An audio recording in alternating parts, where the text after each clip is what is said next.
I was like, Wanda's, yeah, is probably not asking about ISIS. So yeah. Yeah, yeah. Really, really happy to be speaking to you this morning. Isis Asare, founder and CEO of Sistah Sci-Fi, and you're going to be you've actually co-collaborated with the San Francisco Public Library African American Center, our dear sister librarian, Shauna Sherman. Hey, Shauna. And it's this Sunday from, let's see, doors open at 1 until almost 6. And is it going to be in the KQED Auditorium?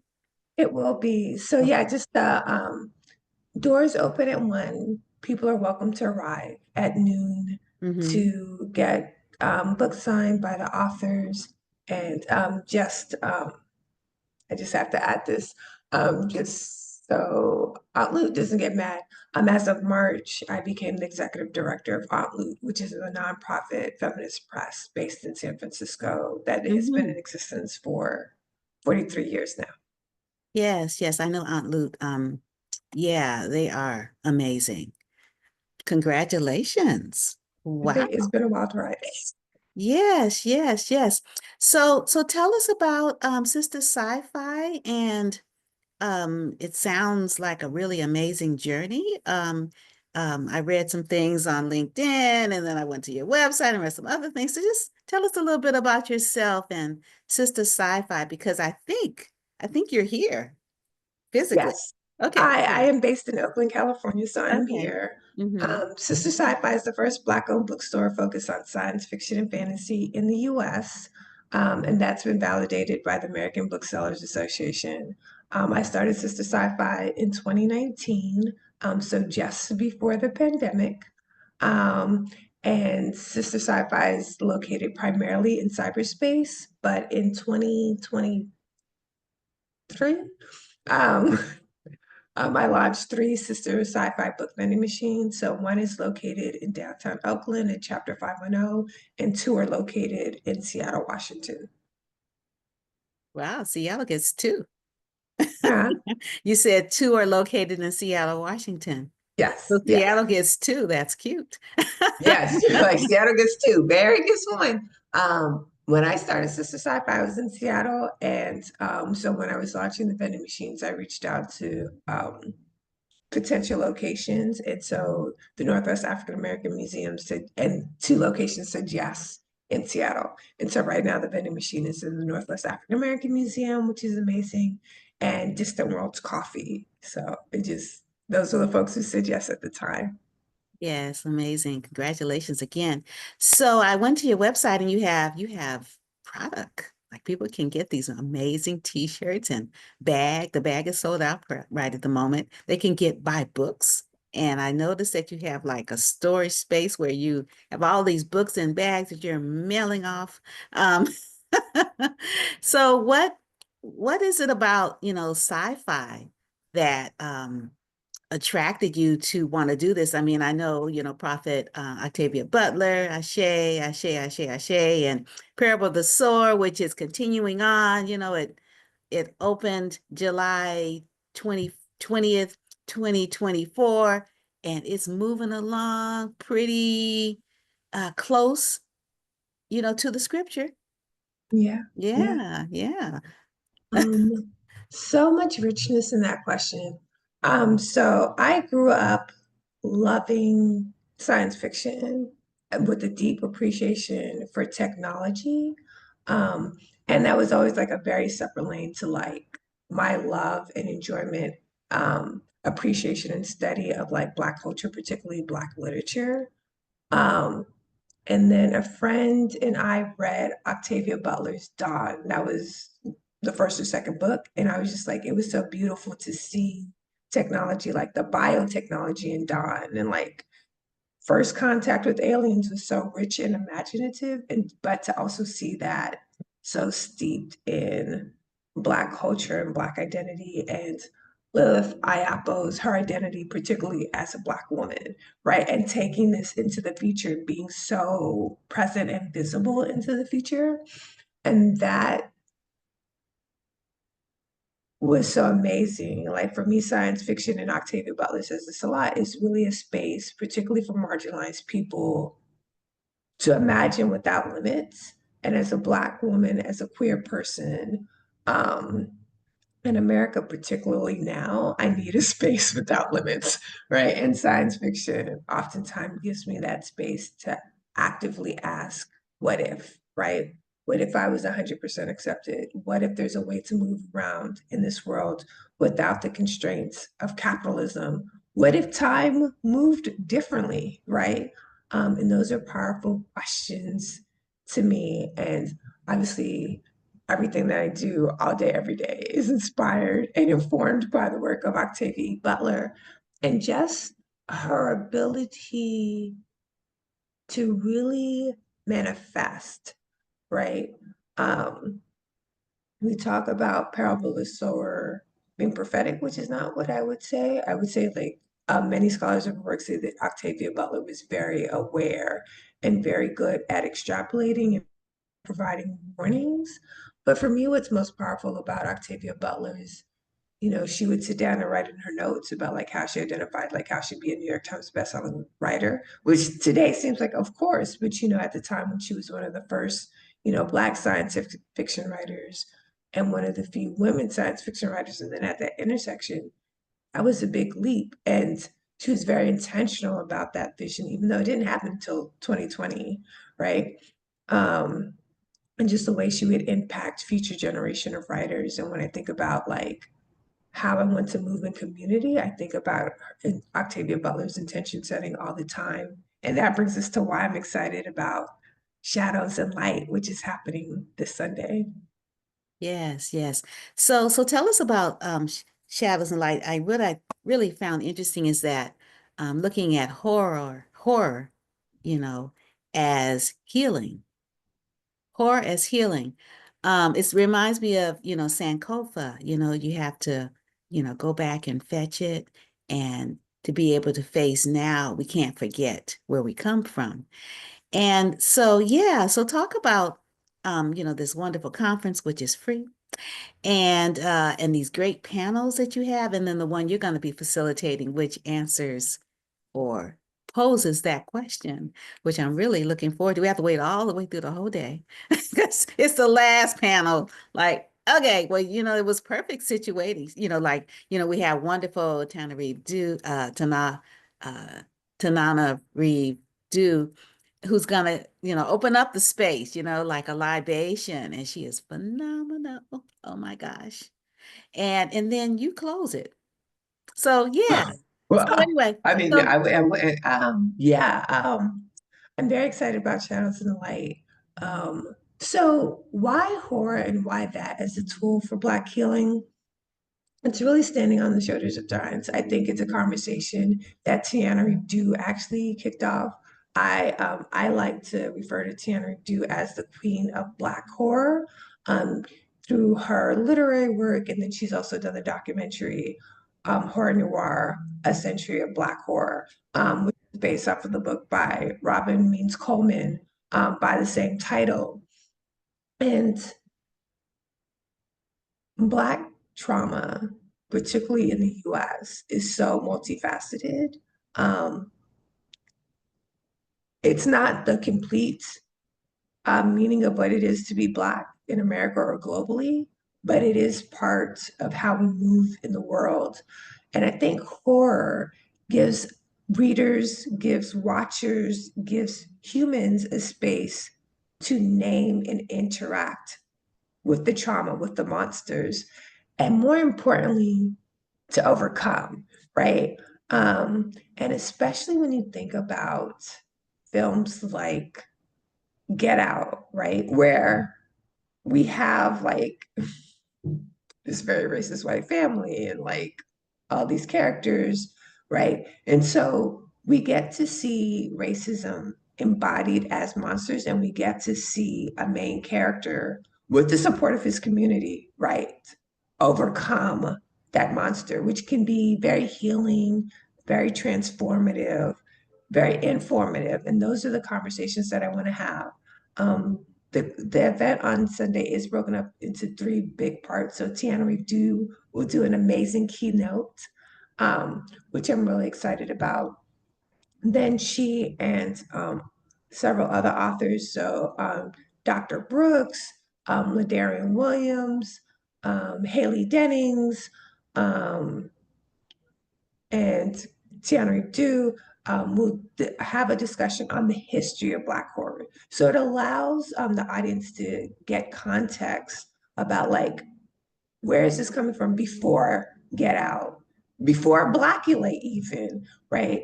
Um, where does the tropes of Black horror come from? What has been happening when like there was decades where the Black guy died first, right? How do we navigate as a community the magical Negro? And then the second panel looks at what are the future directions of Black horror and how can we use the tools of Black horror, identifying your monster, standing up to the monster, developing a strategy, executing the strategy with your friends that we see often in Black horror and in horror, and use that as tools for healing as individuals and as community. And I feel horror, my therapist has told me, has healing has a ripple. I feel healing has a ripple effect, right? So as you heal as an individual, it becomes a path for healing for your family, for your loved ones, for your community. So as Black people heals as a community, it has a ripple effect for other communities and for the nation and for the world. And so that's how, and so it is Black horror and Black healing, but those conversations are bigger than just the Black community. And we should all be engaged in these conversations. So you don't have to be Black to attend on Sunday. Mhm. Yeah, so let's give the names of the guest authors for the panel too that you mentioned. Um, we have Jewel Gomez, John Jennings, Ladarian Williams, Haley Dennings, Tamika Thompson, and Michelle Tracy Berger, as well as Dr. Kenitra Brooks and psychologist Dr. Justin C. Keys. I think, did I read that right? Or did I just Yes. So everybody? yes, you're 100% right. So the first panel will be Tiana Redu, Jewel Gomez, Mhm. Haley Dennings, Dr. Kenitra Brooks, and Ladarian Williams. And then Okay. the second panel will be John Jennings, Michelle Tracy Berger, Tamika Thompson, and Justin C. Key. Both panels will be moderated by myself. Oh, oh, okay. Oh, so we get you. Oh, so you don't, yeah. Okay. Get I a two read it for wrong. one or, Okay, or one yeah. for two. Totally, totally. Wow, wow. Yeah. So what what outcomes are you looking forward to? Is this a first? This Black Horror you know, Mm, symposia? yeah, it's not the first in the US. It Uh-huh. may be a first for the San Francisco Public Library, and we should confirm that with Shauna. Uh-huh. Um, John Jennings and Dr. Brooks did a Black Horror Symposium, I think in New Orleans. Okay. I'm not quite sure when. Hmm. Um, my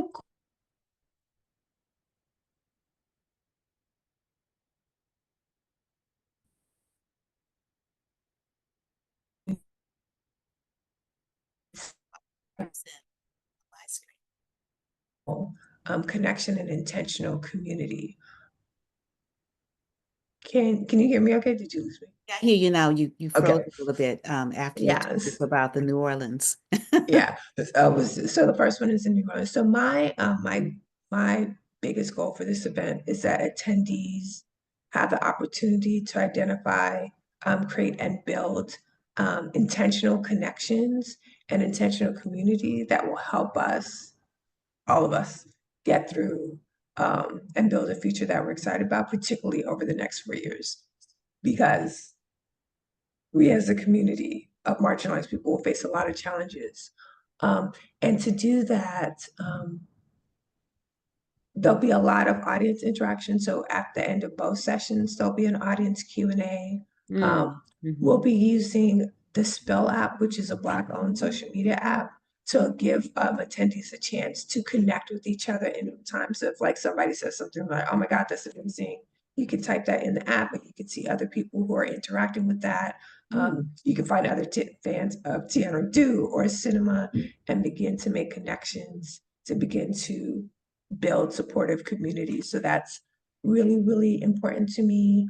Highlighting the works of these amazing creators is really important to me. And then just like, I love the San Francisco Public Library. It's a very beautiful space.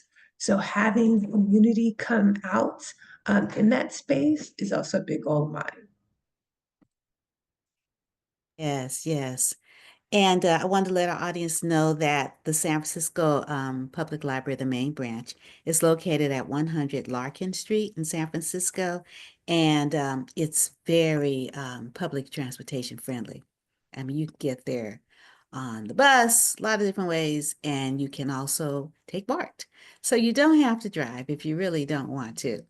And this is a good opportunity, bring a friend, so you're not alone. That could be the Exactly. first part of, this intentional community.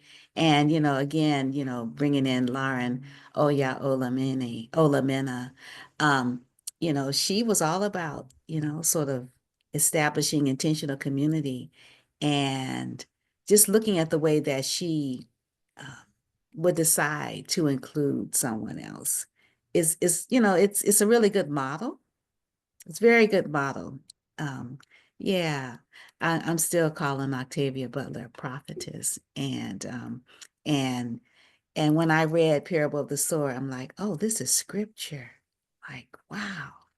And imagine she wrote this in 1993.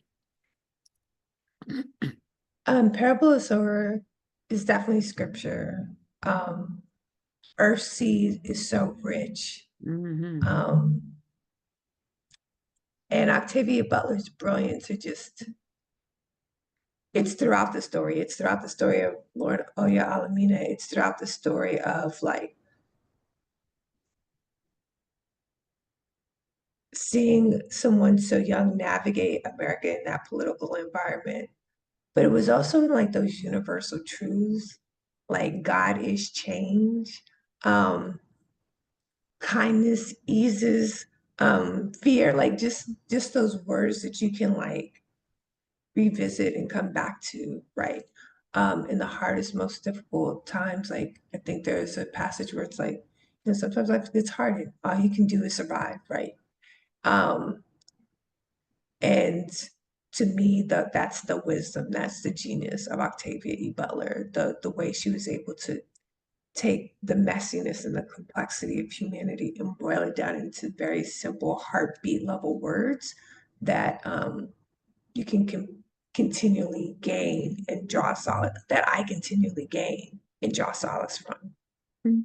Yeah, and then you think about her research, for that particular uh, two-volume story, and she said she read Mein Kampf, and we think about the incoming criminal, um, and his uh, sort of philosophical roots, and it's like, I mean, like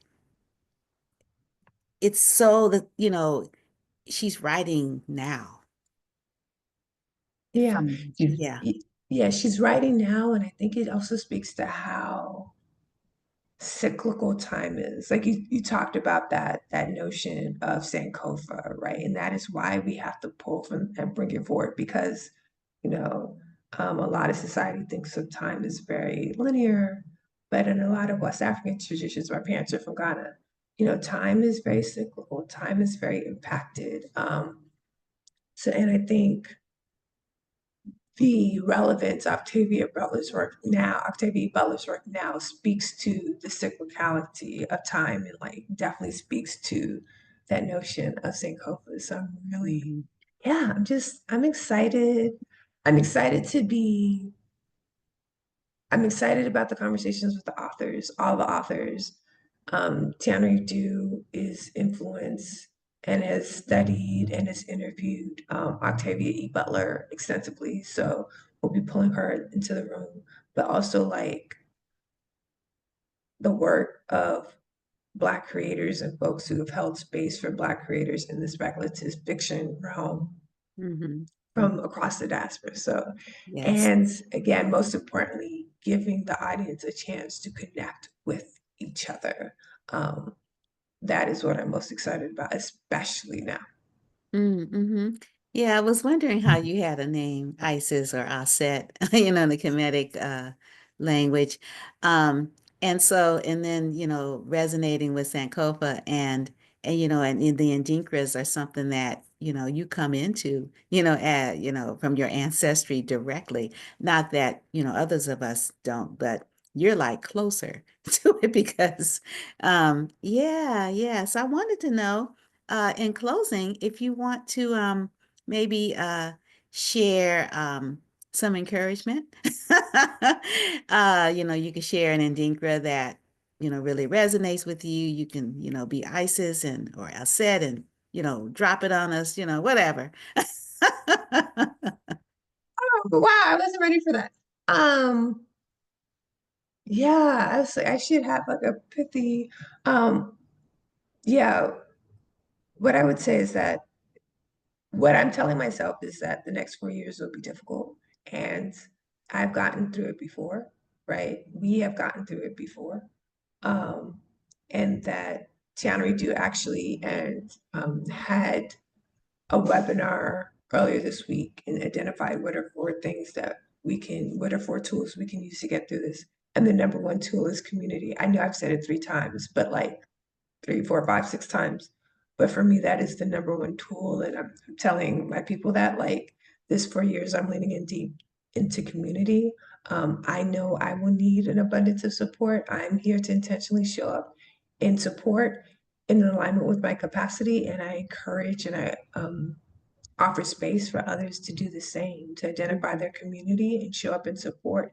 And since it's particularly hard for Black people to ask for support when you need it, right? Yes. And give your website before you leave. Mhm. It is www.sistahscifi.com. Sistah is Sistah. Sci-fi is one word. And then Aunt Loot is auntloot.com. You can find both organizations all over the internet. And please visit your public library, regardless of where you are. And right now we're talking about San Francisco Public Library, main branch. Yeah, 100 Larkin Street. All righty, super. We look forward to seeing you Sunday and have a good rest of the day. And thank you so much for joining us to talk about, this wonderful conference. Give the name again because I'm not in that screen. Shadows in the Light, exploring Black horror and Black healing. All righty, take good care. Thank you, Wanda. You're Talk. welcome. Bye. Bye-bye.